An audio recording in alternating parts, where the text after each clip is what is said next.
shoes, socks, they can get in and out of bed themselves, they can walk without crutches. They are all told to walk without crutches for an hour or two. Then we give them crutches for 3 weeks. They can drive as they wanted. Some of my patients are driving from 4 days onwards. And they can run as they wanted. It's not, I use trilax stem, that's all. But about 10% of them I use cemented stem as well for depending on the patients. And I use dual mobility through the same approach as well. So, just a short video.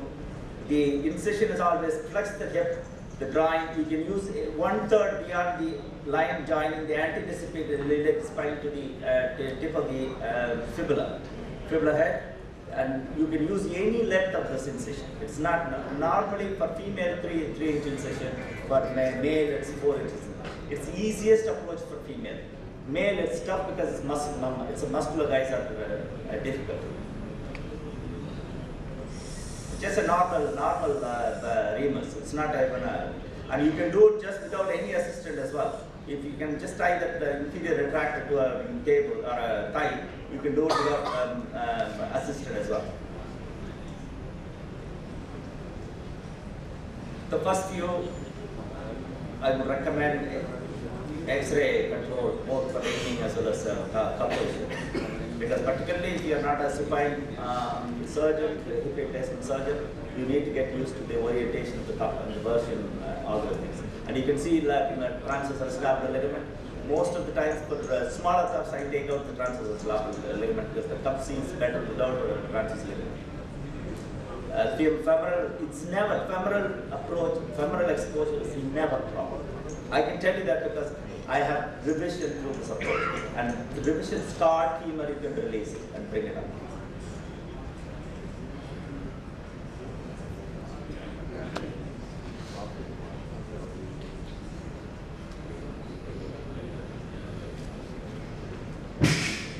My preferred head is 36, hard ceramic, or 32. But again, I'm trained, Charlie trained guy, so I have no problem using any of the other plans. This is on table. So theoretically, they can walk off the table. It is possible if the anesthesia is improved to that level. So.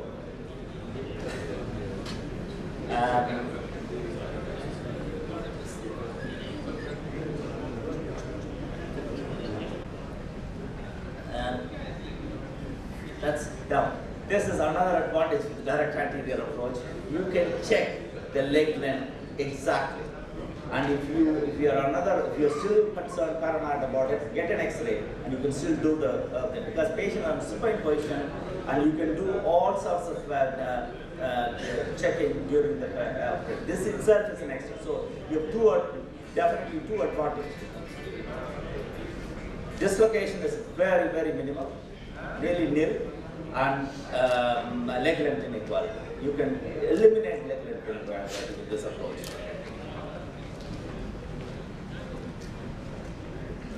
That's kind of an incision. And length is not the length of the incision is not a criteria here.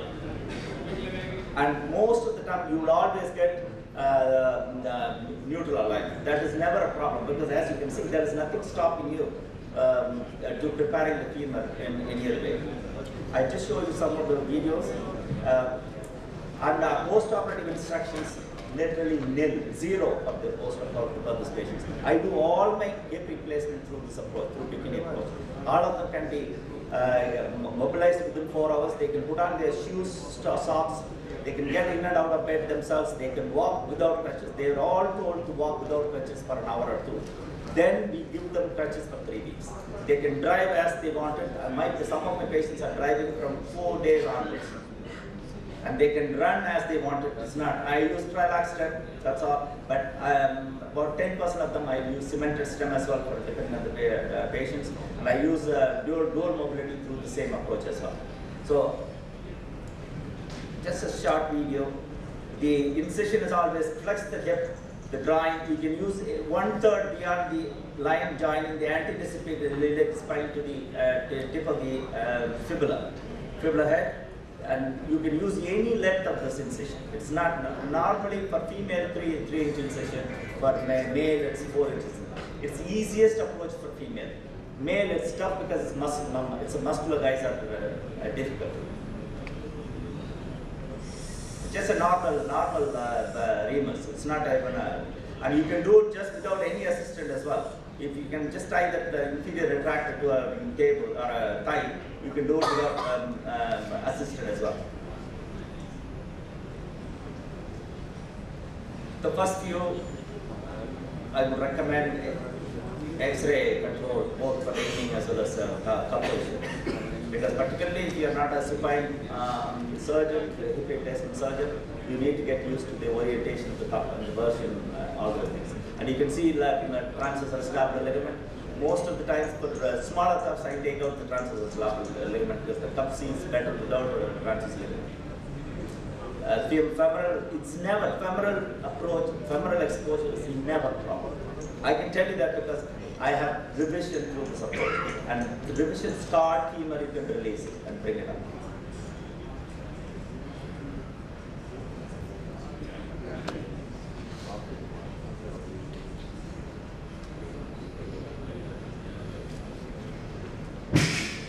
My preferred head is 36, hard ceramic, or 32. But again, I'm trained, Charlie trained guy, so I have no problem using any of the other implants. This is on table. So theoretically, they can walk off the table. It is possible if the anesthesia is improved to that level. So.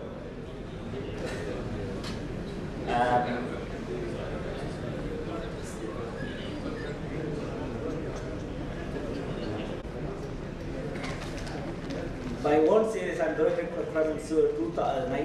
2007. My first one, Corella son. I have to revise it. Then I have 2 periprosthetic fracture. 1 global dislocation. Basically, it was very short, so I have to go and change the head alone. And for 2, I'm one of the senior guys in this business, and I will still feel this is one of the best way to do it. There's no doubt about it. Thank you very much. I'm sure there must be many a lot more questions. And your Bikini approach is a transverse incision used for your incision is a vertical. So sorry, I just mentioned that actually I could open the other thing. 1 second, I'll just bring that down. I'll just show it to you. Actually, now I only do bikini incision for all that is the incision that you see. It's a transverse incision on the client. On the video, it's bikini incision. But on if you have a video of that approach, you can. Yeah, I'll show the video of that. Over to the iliac crest. Then the distal one, take it to the lateral fibula. And when you open that, you can expose during the intraoperatively, if you have any femoral fractures or anything, the femoral fracture should not happen. No more than this approach than any other approach.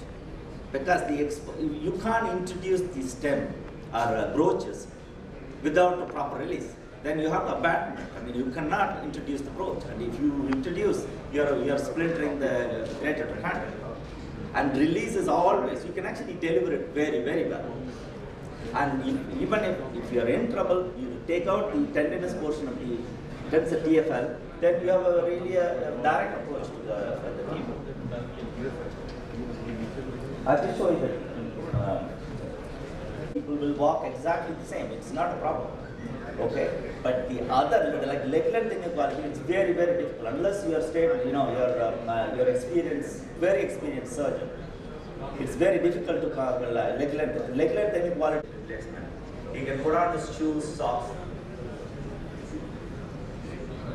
There is no movement is not allowed. Just the pain is the only restriction. Patient will know. I tell them just live with your pain. That's all. That is your only restriction. And it's the right hip.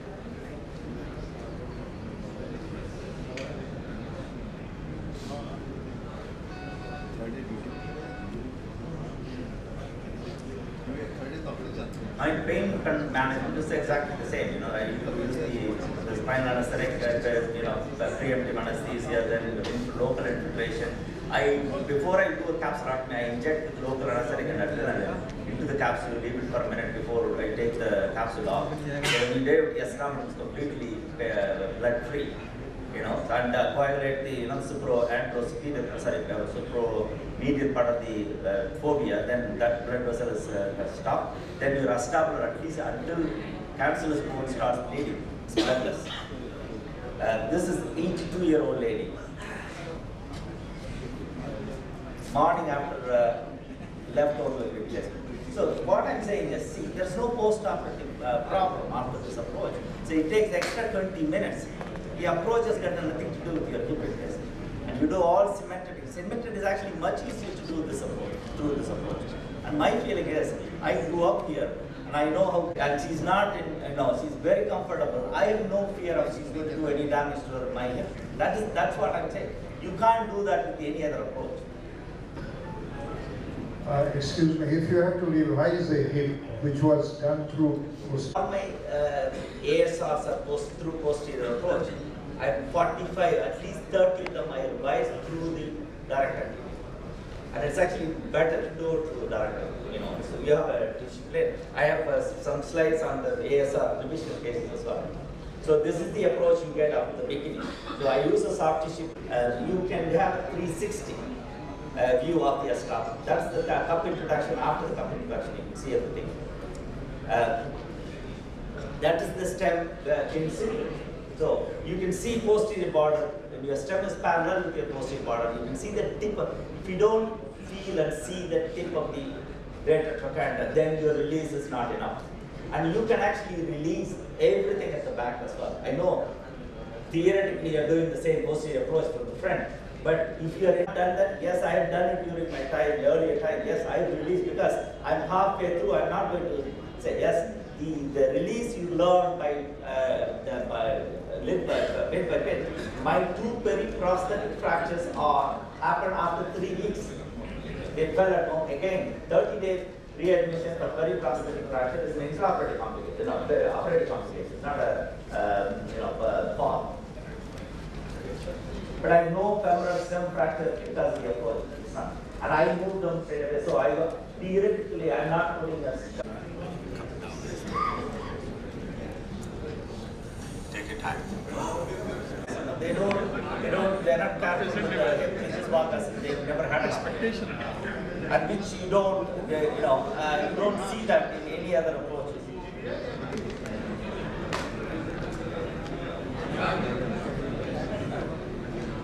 For the fellowship, I think we should request Dr. Mahalingam to accept some of the younger colleagues to train in direct anterior approach. That will be request Dr. Mahalingam. So we can send a couple of young doctors as an observer to your place to get trained in direct anterior approach. That's fascinating. I think most of the companies are I'm a reference center for training. I train a lot of French surgeons, Australian surgeons. There are a few Australian surgeons working with me. So you're very welcome. And we have a cadaver in our university college. We have one of the very modern anatomy labs. So we can do all those things. You're very, very welcome. And I strongly feel we leave the long-term complications to the industry. Okay, the short surgical complications. I mean, that's nothing to do with the device. So this is not about the device. This is about the surgery. And I'm glad there's nothing he doesn't do. He doesn't do any other for anything. Because I've done both periprosthetic fractures. I did a recline. It's like you are doing it for DHS and the other thing. On the front. And the leave the gluteus medius, the TFL and gluteus medius, everything on the greater trochanter. So you approach the femoral shaft on that side, you approach the hip on that side. And you can take the trochanter off as well, but in the periprosthetic you won't do it. That's the only, in that area you will have. But you can do that. It's not a problem. And you can even during the, in a very old patient, if you're doing a cementless, You can even do a prophylactic subclage wire through a separate incision. Just put a subclage wire proximally, and then you start leaving as well. The composition you are putting it in a lateral because lateral because the patient is on his back, and there is no, you don't have to put a lift or anything. Just a norm change. So you have to be aware of that. Other than that, it's all everything is normal reference. So it's easy. That's what. And you have a very, very good exposure than any other approach. So why for the escarpment? Femoral side, it is never a problem. Rather than, I want very senior guys to take this, experienced guys to take this approach. But simple reason, you don't need nursing after the hip replacement. This is a daycare arthroplasty. Yeah, you have evoked a lot of interest. No, see, you are affected by the name of the surgeon. See, it's like you do posterior approach. Everybody. If anyone see posterior approach as Ajay Dr. Bose has done, if you see that way.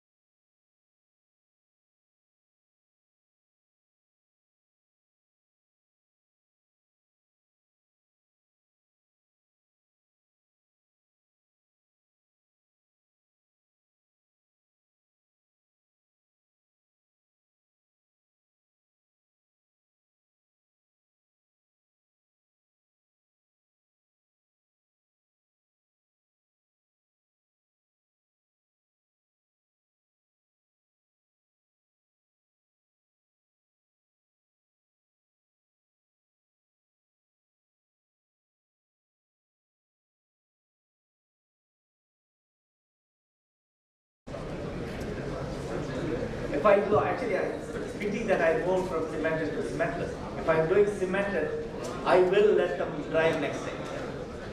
Next day, I'll ask them to drive. Guideline. Now, question is why usually hip are lengthened? The answer is usually we are having the fear of the dislocation. Dislocation is one of the very big nightmares for the arthroplasty surgeon. So, in the fear of having dislocation, we usually try to stabilize the hip and we end up with the lengthening of the hip. And second, we are having the various proximal configuration of the femur, and we are using implant of one or another company. So we try to match the offset of the femur with the available implant with us. So patient with the severe coxa or with the different geometry of the proximal femur, we usually end up with the lengthening of the hip. Now, why the limb length discrepancy is important? Because it is having the function, or it is having the effect on the function of the patient. The patients are usually having the lower back pain. They are having sciatica because of the lengthening. They are having the gait articulation. They are having the pain in the hip. If lengthening is around 2.5 cm, then there are chances of the paresthesia in the common peroneal nerve. And if the lengthening is more than 4 cm, there are chances of the sciatic nerve palsy. And patient feels also instability. All the patients, in spite of they are having the proper pain relief, proper range of motion, they don't like to have a swoop on the opposite normal side. And some patients perceive this as a failure of the surgery. Still in our country, the medical legal problems are not as many as the Western people are facing. Now, the prevention of the limb length discrepancy starts with the proper preoperative assessment of the patient. We need to decide the deformity is either structural or functional. Patient is having the true shortening or the apparent shortening. Either you can use the small brick below the shortened limb, or you can measure this discrepancy with the address of the intact spine of the umbilicus to the medial malleolus. And you need to document before you start your surgery. You must be aware how much lengthening you are planning during your surgery. The radiological tableting is very important to know the size, to know the inclination, and what are the implants we are going to use. The principles are same as we seen in the previous lecture. On the acetabulum side, it's very simple. Try to put your cup as near as the acetabulum. If you restore the center of the acetabulum as near as teardrop, then you are able to put your implant properly. But if your scopy is going below the teardrop line, below the teardrop, then there are chances of the lengthening are more in your patient. To know how much shortening your patient is having, just draw an interstitial line and measure the distance between the interstitial line to the lesser trochanter, and document how much shortening your patient is having before surgery. Then decide the proper size of the acetabulum. Put proper size of the acetabulum, then you will come to know the future center of rotation of your new hip. Then choose from the various femoral stem, proper size of the femoral stem. Put your femoral template onto the femur, and with help of this templating, you can decide your neck cut. Whatever neck cut you want, you must be precise before starting your surgery. If you are going for less neck cut, then you will end up with a lengthening. If you are going with a more neck cut, then you can end up with a shortening. The ultimate aim of the surgery, whatever you are templating before surgery, you want to reproduce after surgery in your patients. Now, patient counseling is very much important when you are dealing with the patient with the dysplasia, with the ankylosing, with the so much severe deformities. You need to counsel your patients. You might not have proper limb length equality after surgery. In patient with the acetabular fracture or some disease with the soft tissue laxity, you might end up with somewhat lengthening of the hip. So, you need to properly counsel your patient before surgery. Now, application of the any preoperative templating and planning and executing it intraoperative is very important. Now, there are various methods by which one of the methods was shown by Dr. Vijay Bose. He is taking the sutures and deciding how much lengthening we need. One of the methods is the patella and heel height on the lateral cubitus proportion. You compare the height of the patella with the opposite normal limb, but in posterior approach, the lateral position it's not so much accurate. Another method what we are using normally is a method in which after exposing the hip and before dislocating your hip, you can just put a Steinman pin or one rod into the intrapostural fossa, mark onto the trochanter, and after going for trial, you can just check the same amount of the difference between your rod and your rotary mark previously. With this method, you can know how much limb length discrepancy is there or whatever offset you want to achieve. This is one of the very good methods we are practicing in our all patients, and with this method we are able to achieve the limb length equality in all the patients. Now, in the total replacement, if you are able to restore the geometry of the femur, then you are usually able to achieve the limb length equality. This is another method in which we first dislocate the hip, then we put one drill hole in between the trochanter area, then we mark the center of the rotation of the hip and measure the distance between the bony points. Then according to the preoperative planning, we take a neck cut, prepare the femur, and by end of the surgery, you will measure the same amount of the offset between the previous rotary mark and your new hip center. So if you are able to restore the center of the hip, you are able to restore the limb length inequality in the most of the cases. There are various methods given in the literature. In all these methods, you are fixing a bony point just above the acetabulum. In one method, you are putting a pin above the acetabulum, and from the same pin you can pass a thread. You can take a rotary mark, and you can decide the length of your hip. And after surgery, you can see the difference. Another method, there are one or two calipers are also available. You can also use a bent ST pin to decide the difference before surgery, after surgery. Some people are having option of using the intraoperative X-ray before putting a fibrinoid implant, but with the lateral position, posterior approach, it looks very cumbersome. Maybe with the anterior approach, we can take intraoperative X-ray very easily in our patient. Now, After reducing the hip, you can just check the soft tissue stability of the hip, either with the suck test or with the drop kick test. In the suck test, you usually with the knee in the full extension, you just try to pull the hip. If your hip is too tight, you won't get any movement in the hip.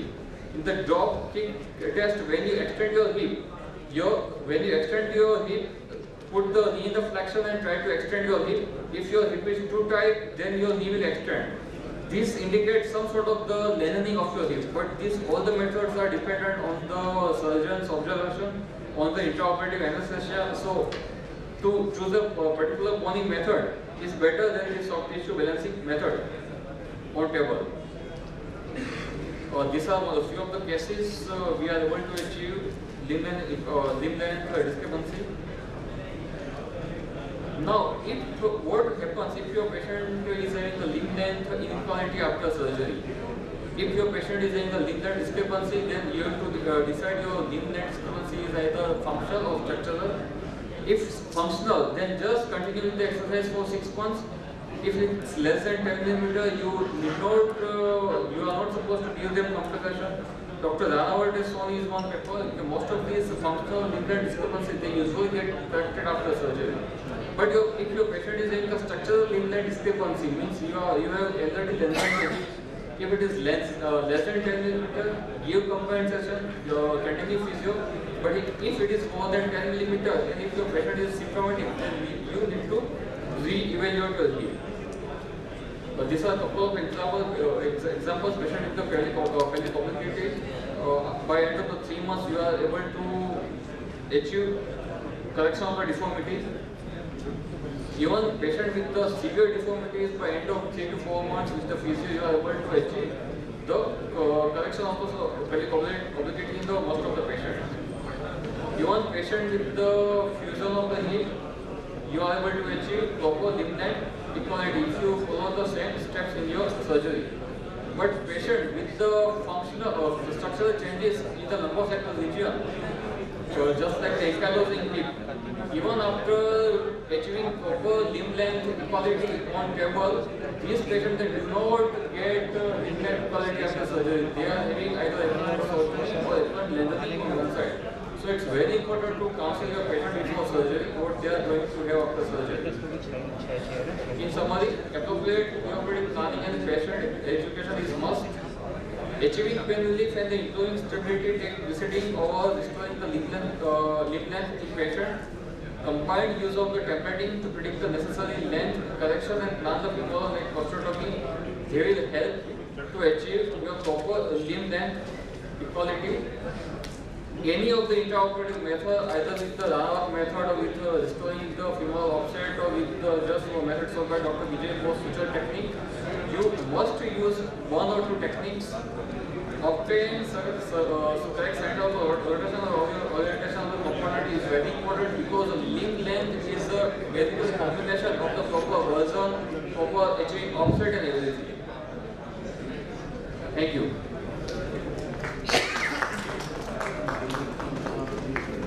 Any questions?